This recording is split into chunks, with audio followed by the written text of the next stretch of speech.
దర్శనం, ఒక ఏర్పాటు, ఒక పిలుపు. కాబట్టి ఈ గ్రామంలో పరిచర్య కొనసాగించే దినాలలో చాలా భయంకరమైనటువంటి పరిస్థితులు ఎదుర్కోవాల్సి వచ్చేది. నాల్పాడు గ్రామం నుండి చాలా కుటుంబాలు తుళ్ళూరు వచ్చేవి. తుళ్ళూరు వచ్చిన వాళ్ళు చేతులు ఎత్తండి. ఇక్కడ నువ్వు రాలేదమ్మా? తుళ్ళూరు ఇక్కడికి వచ్చిన మరి పోతురాజు వాళ్ళ మరి ఇస్రాయిల్ గారు వాళ్ళ ఫ్యామిలీ, చనిపోయిన ప్రసన్న, చాలామంది ఇక్కడ నుంచి దాదాపుగా ఒక 60-70 మంది తుళ్ళూరు వచ్చేవాళ్ళు. తుళ్ళూరులో అక్కడ బస్టాండ్ దగ్గర బ్యార్ని ఒకటి ఉంది. ఇదివరకు బ్యార్ని ఉండేది. ఆ బ్యార్ని అద్దెకి తీసుకొని అక్కడ పెట్టేవాళ్ళం. ఆ తర్వాత మీటింగ్లు కూడా పెట్టాం. తుళ్ళూరులో చాలా మీటింగ్లు పెట్టాం. కాట రోసయ్య గారు అనుకుంటా వారు బస్టాండ్ నుంచి వచ్చేవారు. వాళ్ళ దగ్గర ఇట్లాగే మనలా పెద్ద మెల్ల ఉంది. అక్కడ మీటింగ్లు పెట్టేవాళ్ళు. వేల మంది జనం వచ్చేవారు. ఆ దినాల్లో సువార్త అనేటువంటిది చాలా తక్కువగా ఉండేది. 3 రోజులు సువార్త మీటింగ్లు పెడితే 3 రోజులు కూడా చక్కగా భోజనాలు, చక్కని సువార్త, మంచి పాటలు, ఆహ్లాదకరమైనటువంటి వాతావరణం, ఆత్మీయమైనటువంటి వర్తమానాలు, ఆ ప్రేమానురాగాలు మరలా చూడాలని ఒక ఆశ, తపన. అలాగే కొన్ని అనివార్య కారణాల వలన ఈ నేలపాడు గ్రామంలో పరిచర్య స్టార్ట్ చేయటానికి పద్మ గారు, వారి అమ్మగారు, మరి ఇంకొక 4-5 వచ్చేవారు. 5 ఉండేవారు అనుకుంటా. 5. ఎందుకో మరి ఈ పరిచర్య స్టార్ట్ చేసేటప్పుడు 5 మొదలు పెడతాడు యేసయ్య. దేవుని స్తోత్రం చెప్దాం. హల్లెలూయా. కాలక్రమేణి మరి ఈ ఊర్లో కూడా మీటింగ్లు పెట్టాం.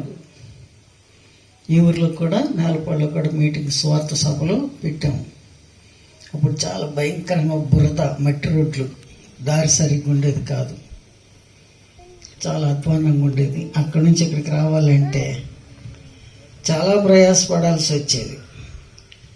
కానీ ఆ ప్రయాసంతా కూడా ఏమైపోయిందో నాకైతే అర్థం కావట్లా. దేవుని స్తోత్రం చెప్తాం. హల్లెలూయా, హల్లెలూయా. ఆ ప్రయాస, ఆ కష్టము,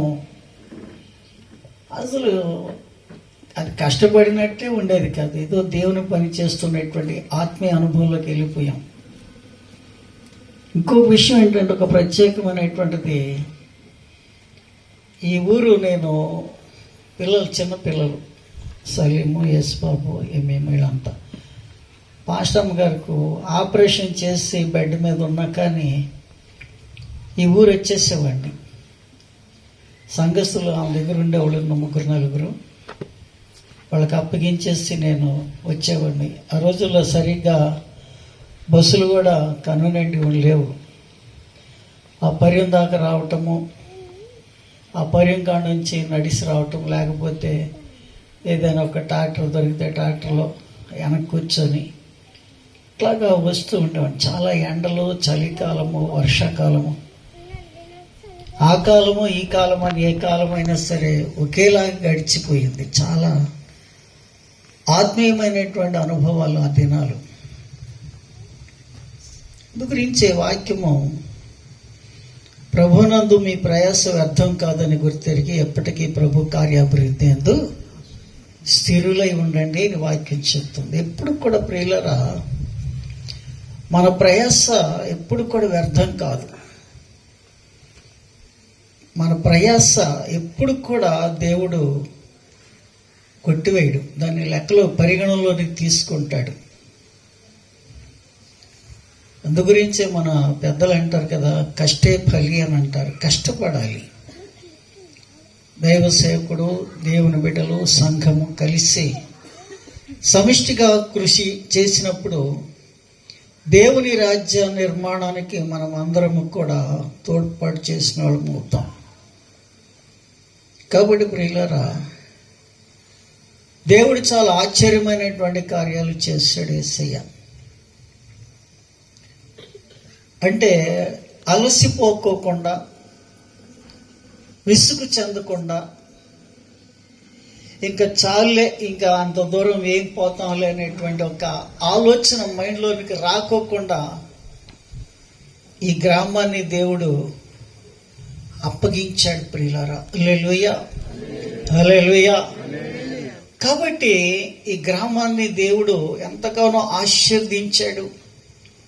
దానికి ప్రతిఫలం ఇప్పుడు చూడబోతున్నాం. రాబోయే దినాల్లో ఇంకా మనము ఆశీర్వాదకరమైనటువంటి వాతావరణాన్ని మనం చూడబోతూ ఉన్నాం. హల్లెలూయా. పరిశుద్ధ గ్రంథంలో నుండి 139వ కీర్తన, పరిశుద్ధ గ్రంథంలో నుండి 139వ కీర్తన భాగము 17వ వచనం నుండి. దేవా, నీ తలంపులు నాకెంత ప్రియమైనవి, వాటి మొత్తము ఎంత గొప్పది, వాటిని లెక్కించదనని అనుకుంటున్నా. అవి ఇసుక కంటెను లెక్కకు ఎక్కువై ఉన్నవి. దేవునికి స్తోత్రం చేద్దాం. హల్లెలూయా, హల్లెలూయా, హల్లెలూయా. ప్రియ దేవుని బిడ్డలారా, ఈ వాక్య భాగాన్ని మనము కొద్ది నిమిషాలు ధ్యానం చేద్దాం. భక్తుడైనటువంటి దావీదు దేవుడు చేసినటువంటి తలంపులకు, దేవుడు తనకు చేసినటువంటి కార్యాలను బట్టి ప్రభువును స్తుతిస్తూ అంటున్నాడు కదా, దేవా, నీ తలంపులు. ఎవరి తలంపులండి? మనవి కాదు. మన తలంపులకు దేవుని తలంపులకు భూమి ఆకాశం తేడా ఉంటుంది. ఇందు గురించే ప్రభు అంటాడు, మీ తలంపులు వంటివి కాదు నా తలంపులు, మీ ఆలోచనలు వంటివి కాదు నా ఆలోచనలు. మానవుని యొక్క తలంపు లేదా మానవుని యొక్క ఆలోచన ఏంటంటే చీప్ మెంటాలిటీ, చౌకబారు ఆలోచనలతో ఉంటాడు మనుష్యుడు. ఈ చౌకబారు ఆలోచనల వల్ల ఏమీ సాధించలేడు. చౌకబారు ఆలోచనల వల్ల ఏమీ పొందుకోలేడు. కానీ దేవుని కృపను బట్టి ప్రియులారు ఇక్కడ అంటున్నాడు కదా, నీ తలంపులు నాకు ఎంతో ప్రియమైనవి, వాటి మొత్తము చాలా గొప్పది ప్రభువా. వాటి మొత్తము వెరసి ఒక టోటల్ చేసి, అసలు ఏంటి ఆయన నా పట్ల ఉన్నటువంటి తలంపు, నా పట్ల ఆయనకు ఉన్నటువంటి ఆలోచన ఏమిటి, నా పట్ల, నా బిడ్డల పట్ల, నా కుటుంబం పట్ల తనకున్నటువంటి ఆ యొక్క సంపూర్ణమైనటువంటి ఉద్దేశం ఏంటి అని ఆలోచన చేసి లెక్కించదు అనుకుంటే వాటి మొత్తం అంటే చాలా గొప్పదంట, గొప్ప రాశిలా కనపడింది. అర్థం కాదు. దేవుడు చేసేటువంటి తలంపులు, దేవుడు చేసే కార్యాలు ప్రియులరా మానవుని హృదయానికి అర్థం కావు, మానవుని యొక్క తలంపులకు అర్థం కావు.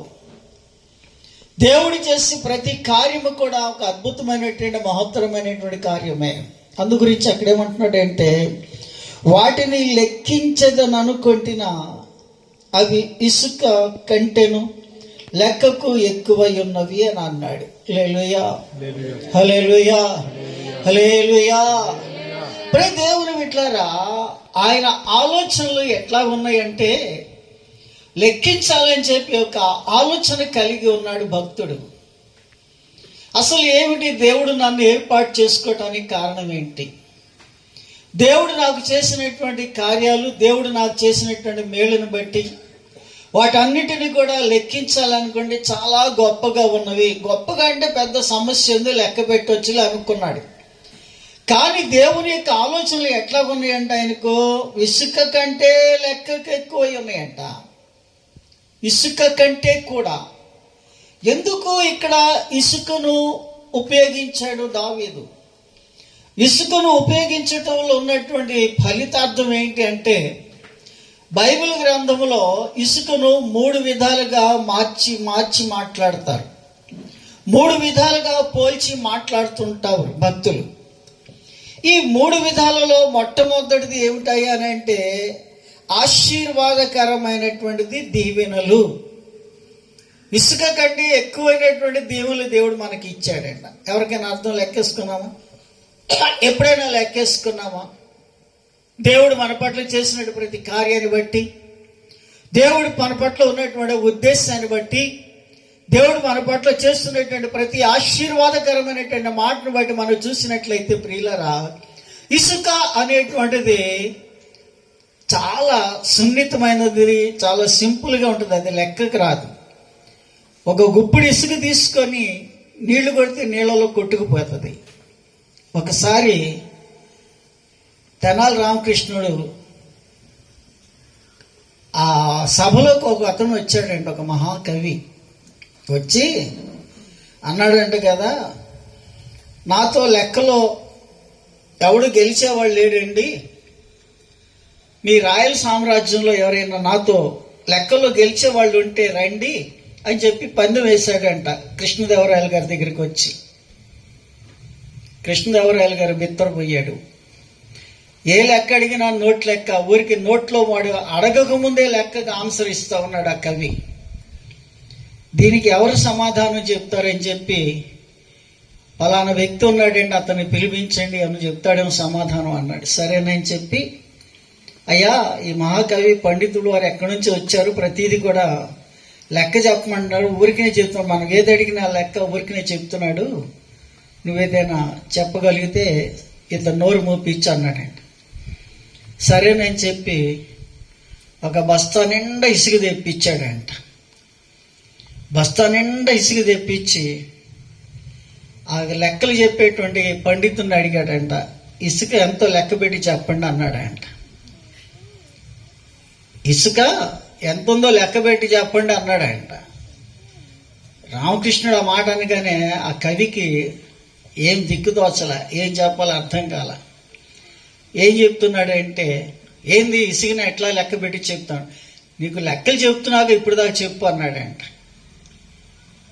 నువ్వు చెప్పబోతే ఓడిపోయానని చెప్పు, మేము చెప్తాం అన్నాడు. సరే చెప్పు నువ్వు అన్నాడంట. ఒక బస్తాలో తీసుకొచ్చాం కాబట్టి అది బస్తా ఇసుక, అంతేనా? దేవుని స్తోత్రం చెప్తాం. హల్లెలూయా, హల్లెలూయా. ఇసుకని లెక్కించటం, అది గుప్పుడులో తీసాం అనుకోండి గుప్పుడు ఇసుక, చారతో తీసాం అనుకోండి చారడి ఇసుక, దోసిడితో తీస్తే దోసిడి ఇసుక అవుతుంది, ఒక బొచ్చులో తీసుకెళ్తే ఒక బొచ్చుడి ఇసుక అవుతుంది, లేదా ఒక లారీలో తీసుకెళ్తే లారీ ఇసుక అవుతుంది. బట్ ఇక్కడ ఏంటంటే రేణువులతో మాట్లాడుతూ ఉన్నాడు యేసయ్య. హల్లెలూయా, హల్లెలూయా, హల్లెలూయా. ఇదిగో కలువరి సిలువ ప్రేమ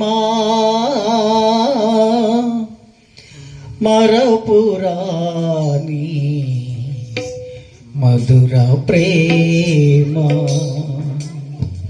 యేసు ప్రేమ, నా యేసు ప్రేమ, యేసు ప్రేమ, శ్రీ యేసు ప్రేమ, యేసు ప్రేమ, నా యేసు ప్రేమ, యేసు ప్రేమ, శ్రీ యేసు ప్రేమ. ఇదిగో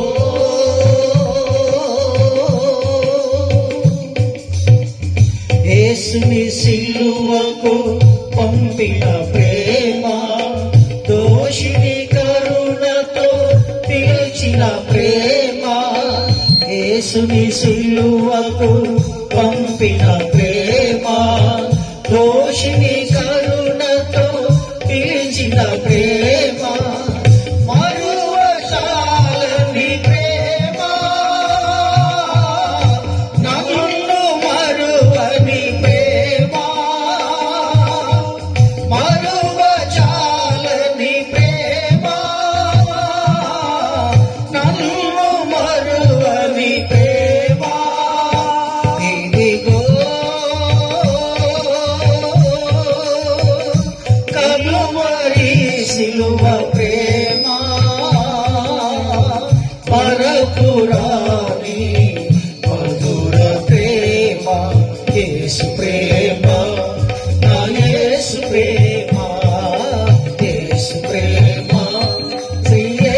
ప్రేమ. హల్లెలూయా. కాబట్టి ప్రియ దేవుని బిడ్డలారా, మానవుని పట్ల దేవునికి ఉన్నటువంటి తలంపులు అవి లెక్కించదని అనుకుంటున్నా అవి ఎట్లా ఉన్నాయంటండి, ఇసుక కంటే లెక్కకు ఎక్కువైపోయి ఉన్నవి. సముద్రములో ఉన్నటువంటి ఇసుక, సముద్రం ఒడ్డున ఉన్నటువంటి ఇసుక, నదులలో ఉన్నటువంటి ఇసుక, ప్రపంచంలో ఉన్నటువంటి ప్రతి ఇసుకను తీసుకొచ్చి గుట్ట వేసి లెక్క కట్టాలంటే మానవుడికి ఎంత అసాధ్యమో, మానవుడి పట్ల దేవుడు చేస్తున్నటువంటి కార్యాలు అన్ని అద్భుతాలు చేస్తూ ఉన్నాడు ప్రియ దేవుని బిడ్డ. అన్ని అనుభవిస్తూ ఉన్నాము. నీకు ఇష్టం ఉన్నా ఇష్టం లేకున్నా, యేసయ్య దేవుడు అన్నా దేవుడు కాకపోయినా, నీకు నచ్చినా నచ్చకపోయినా ఆయన ఇచ్చినటువంటి ప్రతి కృపను మనం అనుభవిస్తూనే ఉన్నాము. ఆయన ఇచ్చినటువంటి ప్రతి ఆశీర్వాదాన్ని కాలమాన ఋతువులో ఆయనే చేస్తున్నాడు. అంటే దేవుడు మనకి ఇచ్చేటువంటి ఆశీర్వాదం, ఫస్ట్ ఆఫ్ ఆల్ మొట్టమొదటిగా గుర్తుపెట్టుకోండి, ఇసుక రేణువులన్నీ ఆశీర్వాదాలు మనకిస్తున్నాడు. హల్లెలూయా, హల్లెలూయా. రెండో విషయాన్ని మనం చూసినప్పుడు ప్రియులారా, యోబు గ్రంథంలో నుండి 38వ అధ్యాయానికి రండి ఒక్కసారి. యోబు గ్రంథము 38వ అధ్యాయం రండి, 8వ వచనం నుండి చదువుదాం. సముద్రము దాని గర్భము నుండి పొర్లి రాగా తలుపుల చేత దానిని మూసివేసిన వాడెవడు? ఒక్కొచ్చాడు. చుట్టూ సముద్రం ఉందండి. మనకు ప్రపంచంలో ఉన్నటువంటి 7 ఖండాలకు చుట్టూ సముద్రం ఉన్నది. ఈ చుట్టూ సముద్రం చుట్టూ ఏమైందంటే, సముద్రము దాని గర్భం నుండి పొర్లి రాగా తలుపుల చేత దాన్ని మూసివేసాడంటే ఆయన. సముద్రం నీళ్లు మన మీదకి రాకోకుండా దేవుడు ఏం చేశాడంటే తలుపులు వేసాడంట. తలుపులు ఎప్పుడైనా మీరు చూసారా? తలుపులు చూసారా మీరు? ఇది ఒక అద్భుతమైనటువంటి సృష్టి మర్మం. ఆశీర్వాదం అనేటువంటిది మానవుని పట్ల దేవునికి ఉన్నటువంటి ప్రేమ అయితే, ఈ సముద్రం అనేటువంటిది మానవుని మీద పొర్లి రాకుండా ఉండాలనేటువంటిది దేవుని యొక్క ప్రేమ ప్రణాళిక. ఎన్ని వేల కోట్ల సంవత్సరాలైందో సముద్రం పుట్టి, ఎన్ని తరంగాలు వచ్చినాయో, ఎన్ని అలలు వచ్చినాయో, ఎన్ని సునామీలు వచ్చినాయో చూడండి. అక్కడ అంటాడు కదా, నేను మేఘములను దాని వస్త్రముగాను గాఢాంధకారమును దాన్ని పొత్తిగుడ్డగాను చేసినప్పుడు నీవు ఉంటివా?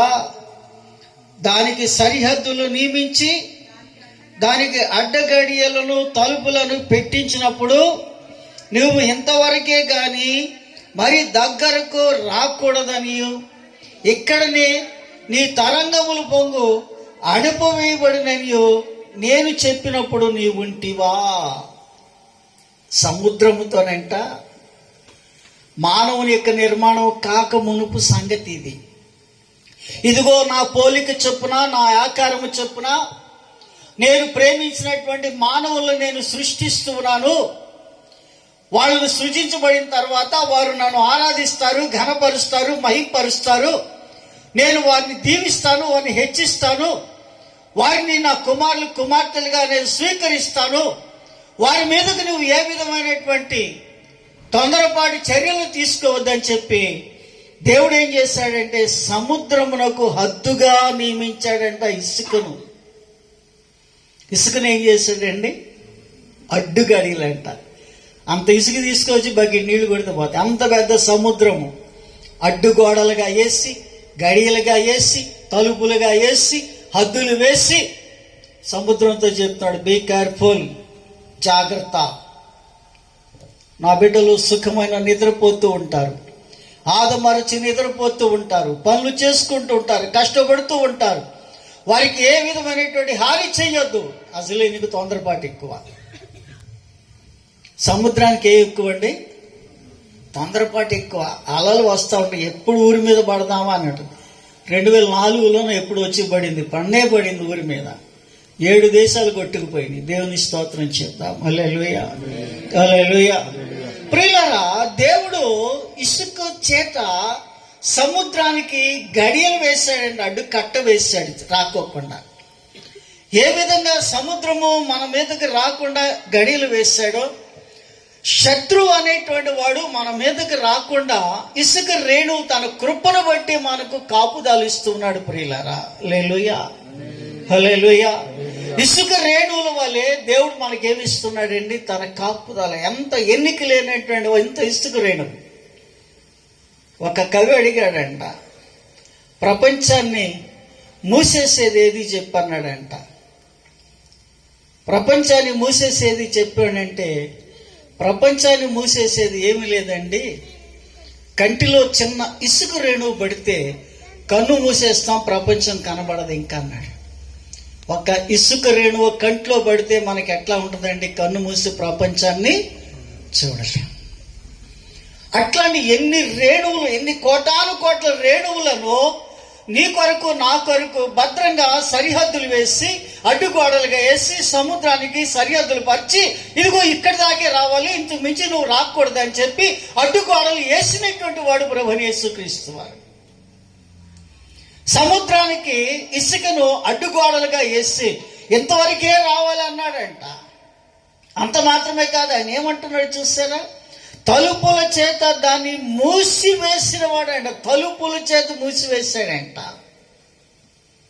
మేఘాలు వర్షిస్తూ ఉన్నాయి. అయ్యో ఒక్కసారి మీ నీళ్లు పైకి వెళ్ళి పైన పడితే కుదరదని చెప్పి ఆయన ఏం చేశాడంటే, గాఢాంధకారము దాని పొట్టి గుడ్డలుగాను వేసినప్పుడు నీవు ఉన్నావా? నీళ్లను మూటగట్టినటువంటి వాడు యేసయ్య. ఆకాశము మేఘావృతం చేసి వర్షింపజేసి శ్రేష్టమైనటువంటి పంటలు పండించేటువంటి వాడు యేసయ్య. సమృద్ధి అయినటువంటి ఆహారం దయచేసేటువంటి వాడు యేసయ్య. ఆకాశముని దీవెనలు నింపేటువంటి వాడు యేసు ప్రభు వారు. ప్రియ దేవుని బిడ్డ, నీ కుటుంబానికి ఇదిగో సముద్రానికి ఏ విధంగా కాపుదాలు ఇచ్చాడో రాకూడదని, నీ కుటుంబానికి కూడా ఆ విధమైనటువంటి పటిష్టమైనటువంటి కాపుదాలు అనుగ్రహించాడు యేసయ్య. నువ్వు గమనించాలి. సముద్రానికి ఏ విధంగా అడ్డగడియలు వేస్తాడో నీ కుటుంబానికి కూడా శత్రువు రాకోకుండా, దుష్టుడు రాకోకుండా, ఏ విధమైన కీడు జరగకోకుండా, ఏ విధమైన అపాయం జరగకోకుండా సముద్రాన్ని ఇసుకుని ఎట్లా కట్టవేసి ఆపేశాడో దేవుడు తన కృప చేత నీ కుటుంబాన్ని, నీ గ్రామాన్ని, నీ దేశాన్ని దేవుడు కాపాడుతూ ఉన్నాడు. హల్లెలూయా, హల్లెలూయా.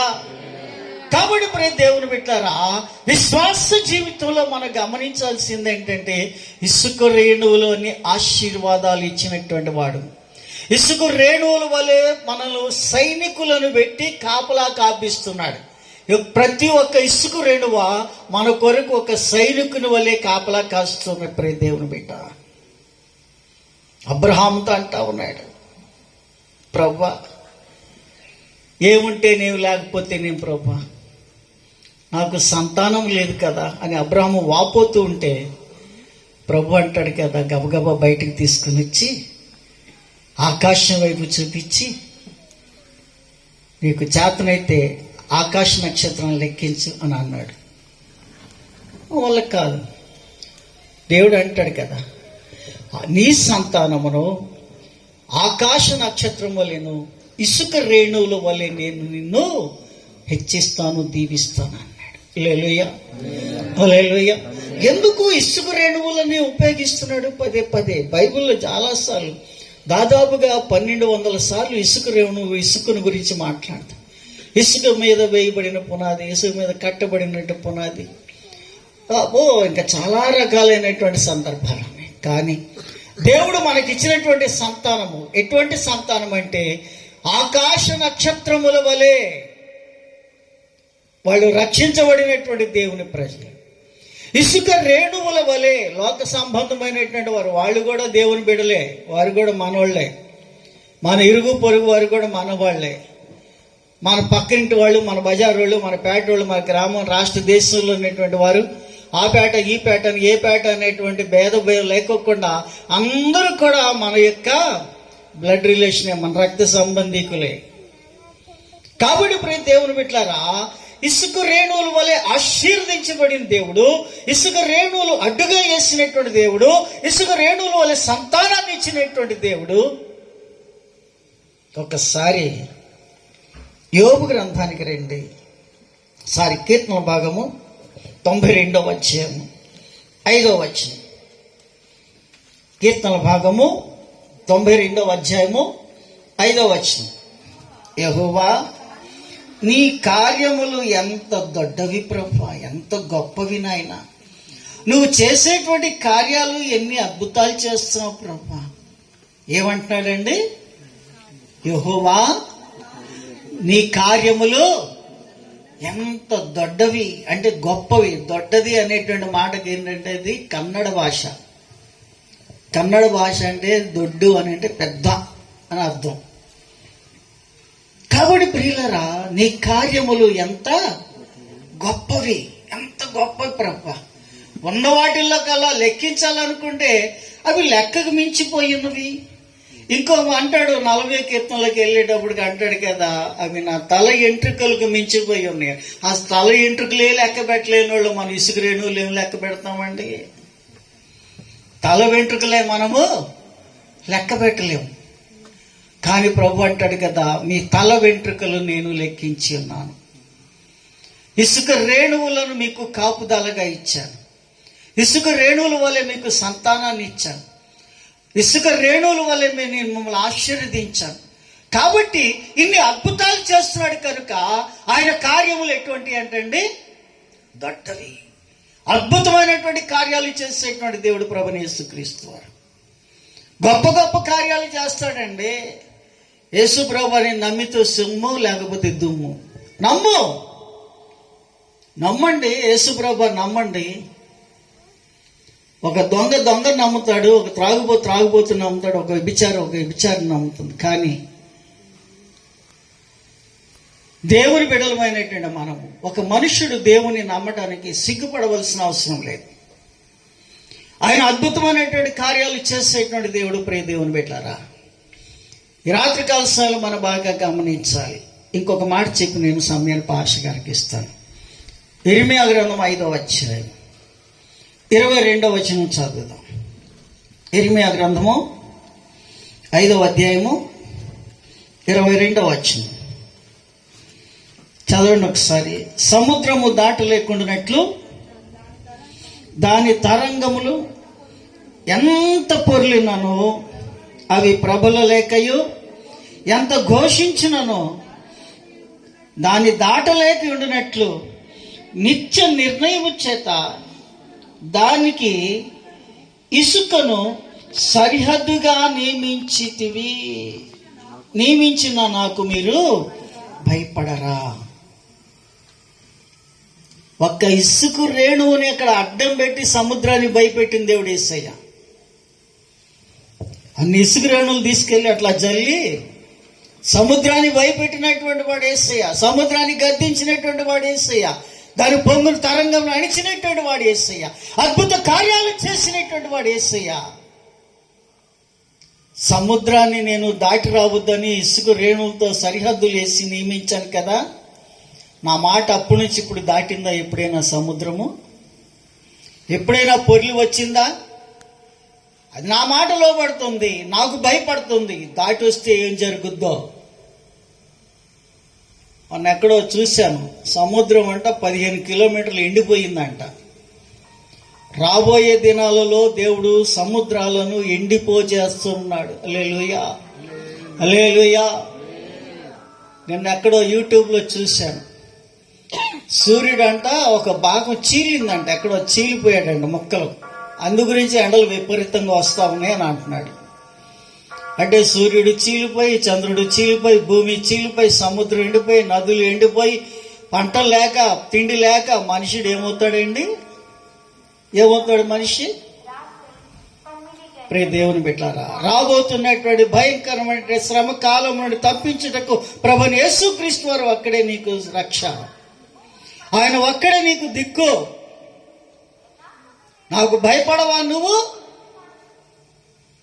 భయపడకుండా ఉంటావా? లెక్కలేనితనం కదా యేసు ప్రభువారు అంటే. జాగ్రత్త. యేసు ప్రభువును మనము లెక్కలేని వారిగా, ఎన్నిక లేని వాడినిగా చూస్తున్నాం. మన దేవుడు కాదండి, మనవాడు కాదండి, మనకు సంబంధించినోడు కాదండి. మరి మనకు సంబంధించినోడు కాకపోతే ఎవరికి సంబంధించిన ఆయనైనా? మరి ఆయన సంబంధించినట్టు భూమియు దాని పరిపూర్ణతయో యెహోవాయే. భూమిని సృష్టించిన వాడు దేవుడు యేసయ్య. మరి దాన్ని నువ్వు అనుభవిస్తున్నావు కదా. ఇది నాదంటున్నావు, ఇంతవరకు నాదంటున్నా, ఇంతవరకు నాదంటున్నావు, అద్దులు కట్టుకుంటున్నావు, లెక్కపత్రం లేకోకుండా.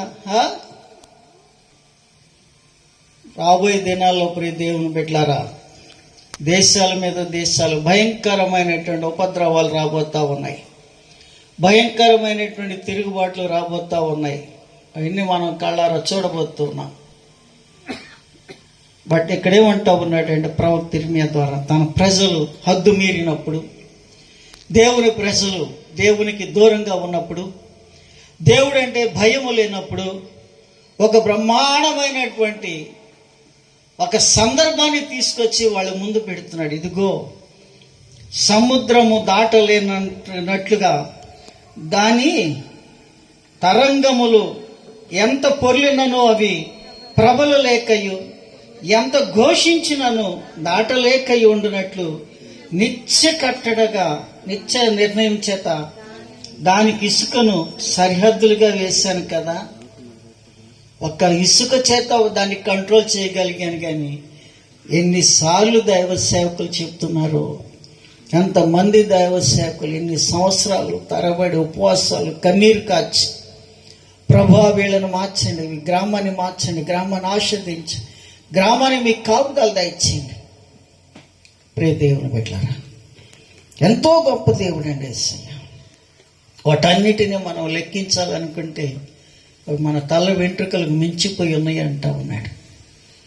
ఈ రాత్రికాల సమయంలో ప్రియ దేవుని బిడ్డలారా, 3 విషయాలు గుర్తుపెట్టుకోండి. ఒకటి, మన సంతానాన్ని దేవుడు ఇసుక రేణువుల వల్ల విస్తరింప చేయవాడు. హల్లెలూయా, హల్లెలూయా.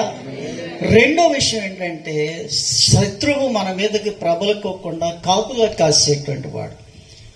మూడో విషయం ఏంటంటే, దేవుడు తన యొక్క కాపుదలనిచ్చి ఇసుక రేణువుల వలె ఆశీర్వాదాన్ని పంపించేటువంటి దేవుడు. ఒకటి ఆశీర్వాదం పంపిస్తాడు, బిడ్డలను సంతానం ఇస్తాడు, దేవుడు కాపుదలు ఇస్తాడు. ఇన్ని అనుగ్రహించినటువంటి దేవుడికి మనం ఏం చేయాలండి? ఏం చేయాలి చెప్పండి, నేను ముగిస్తా. ఏం చేద్దామండి? చెప్పావుగా, వచ్చిన దాన్ని పో అంటారు. దేవుని స్తోత్రించి. హల్లెలూయా. భయపడాలి.